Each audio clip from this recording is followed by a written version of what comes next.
everybody. Welcome back to the latest edition of the Fargo Force Show. Joining me this week is Force defenseman Clayton Phillips from Edina, Minnesota. It's your first full season with the Force, but you did play 3 games with them last year.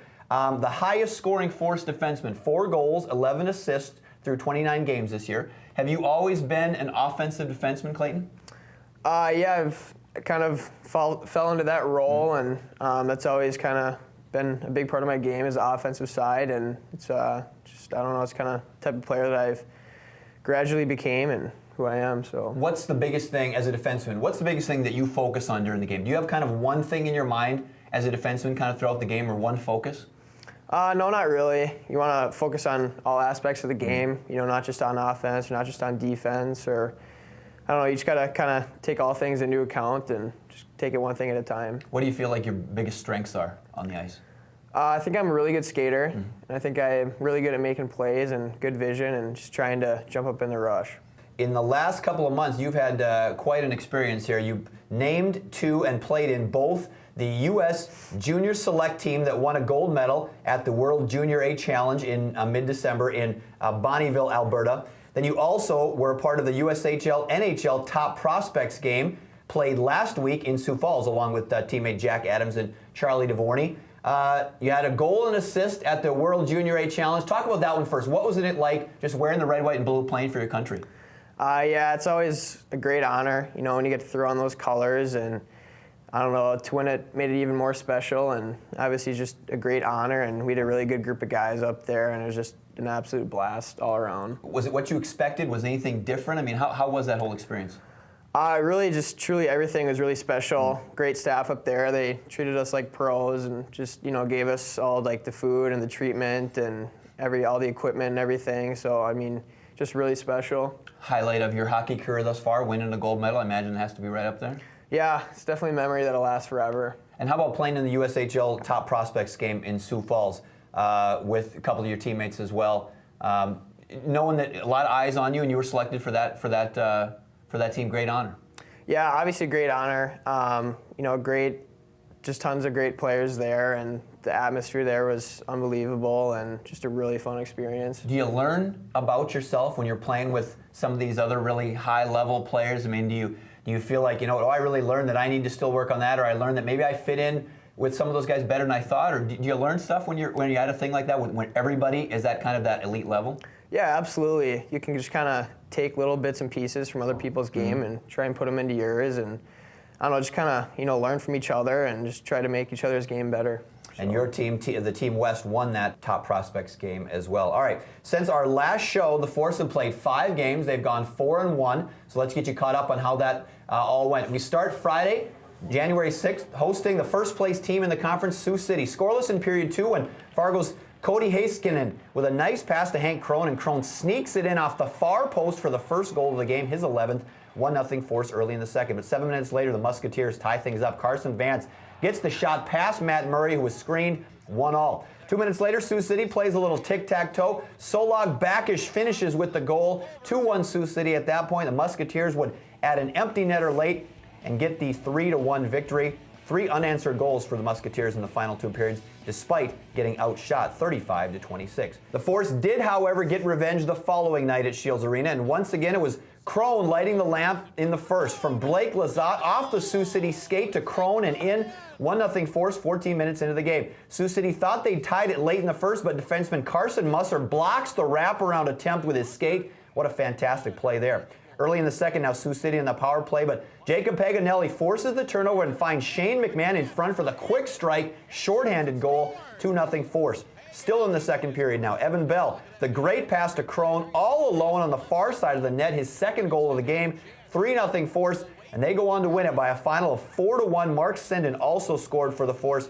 Matt Murray with 18 saves in net as the Force defense was stellar, and the Force did outshoot Sioux City 35-19. So Clayton, a big bounce back win against the first place team. How big was it and important was it for you guys, especially against that #1 team, to kind of come out after you lost the night before? Oh, absolutely. You know, it's just it's a big confidence booster when you beat a team like that, and it's obviously feels very good. All right, so the following weekend then, the Force had 3 road games in 3 days. They began Friday, January 13th at Sioux Falls, where they came up with the 3-1 win. Goals by Lazat, Paganelli, and Jack Adams. Saves 29 by Matt Murray. Then the following night down to Omaha, and the Force get a 4-2 victory there. The Force were outshot 32-21, but came up with 3 third-period goals to win. Ryan Bischel stellar in net there with 30 saves. And then on Sunday, your third game in 3 days, back to Sioux Falls, and you guys got another victory, 5-3. Goals by Bell, the red-hot Hank Crone, Dvorny, Meyer, and McMahon. Power play, you guys held Sioux Falls to 0 of 6 on the power play. Clayton, your 4th straight win, that one was right there. 4th straight win, the last 3 on the road, as we mentioned. 8-1-2 in your last 11 games. You guys are hot right now. What's working well, and how nice is it to be on this nice hot streak? Yeah, obviously it's great. I just think that everything is kind of starting to come together and click a little bit with the team. You know, people are falling into their roles, and it's just, you create that chemistry over time, and it's obviously just a lot more fun when you're winning, and it's really good. And you guys are getting off to some good starts. So I know early in the year, sometimes slow starts were a problem. You guys have been getting off to better starts. Has that been kind of a focus too, or the coach or the staff has kind of been stressing, and the guys too? Let's be ready right from the opening drop of the puck. Yeah, absolutely. Coach at practice one day said there's a stat. I don't know if I'm going to get this completely right, but I think it's like 70% of the teams that score the first goal end up winning the game. So it's obviously a big point of emphasis. I always want to get off to a hot start, and it definitely helps carry momentum into the game. And it's, yeah. All right, riding that 4-game win streak then, let's take a look at the USHL standings in the Western Conference, up to date right now. And look who's in second place, the Fargo Force.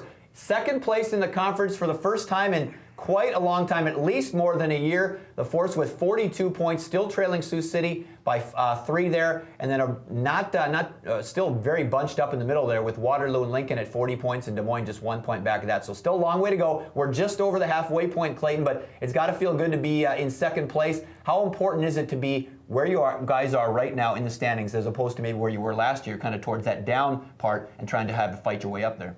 Yeah, absolutely. It's very good. It's a great spot to be in, but as you just saw, it's just a really tight race, and there are a lot of good teams, and I don't know, it just goes to show that you have to come prepared every single weekend and trying to get as many points as possible every time you can. All right, let's take a look at the upcoming schedule then for the Force for these next 2 weeks. On Friday and Saturday, January 20th and 21st, you guys are going to be facing the Lincoln team quite a bit in the next couple of weeks. You got Lincoln at Shields Arena on the 20th and 21st. Then on Tuesday, a rare Tuesday game at home at Shields Arena versus Des Moines. And then that following weekend, you're at Lincoln as well. You've only played them once this far. You beat them November 4th in Fargo by a score of 3-2. But they're right in the middle of that, as we just saw in the last standings graphic, right in the middle, trailing you guys by just a couple of points. How important and how big are these next 5 games going to be? Yeah, absolutely. They're going to be huge. It's just past the halfway mark in the year for games, and obviously you just want to kind of try and create that gap in between the other teams. So it's definitely going to be some big games. The way you guys are playing right now, though, I imagine you guys just can't wait to get on the ice every time. You're rolling right now. You just kind of want to keep that momentum going. Yeah, absolutely. It's I don't know, coming to the rink every day, it's a ton of fun, and when you're winning, you just kind of makes it even more fun. As you told me, a lot better, more fun to come to the rink when you're winning than you're losing, that's for sure. Finally, before we wrap up, the Force have 2 new acquisitions in a trade with Sioux City that just recently happened this week. They acquired Paul Washy and defenseman Philip Alfberg, both from Tri-City. Washy was in his 2nd season with the USHL. He was actually the MVP of the recent USHL Top Prospects game that you played in, Clayton. He has 8 goals and 9 assists in 27 games this year. Alfberg in 29 games with Tri-City, 4 goals and 11 assists. And of course, when you have an acquisition, you got to trade somebody. The Force dealt Odin Tufto and Charlie Dvorny to Tri-City. Obviously, the Force will miss those 2 guys, but Coach Eads, Clayton, never afraid, never shy to pull the trigger on a deal if he feels like it's going to make the team better. Yeah, absolutely. I don't know, it just seems like it'd be a hard position to be in sometimes as a coach, and you obviously have to take all things into account and just kind of see what would make your club be the best it can be. Do you guys take it upon yourselves when new guys come in to kind of try to get them, acclimated and make them feel comfortable as fast as you can for the benefit of the team so they can kind of hit the ground running? Yeah, absolutely. Every team you go to is a different culture, in the locker room, and, different personalities, different players. But you definitely just got to try and bring them in and, make them feel, a part of the team as quickly as possible and just go from there. All right, well, the Force will try to continue pushing that 4-game win streak even more into the future. Thanks for joining us this week. Clayton Phillips is our guest on the Fargo Force Show. Best of luck the rest of the way. Absolutely. Thank you. All right, that'll do it for this edition of the Fargo Force Show. Have a great day, everybody.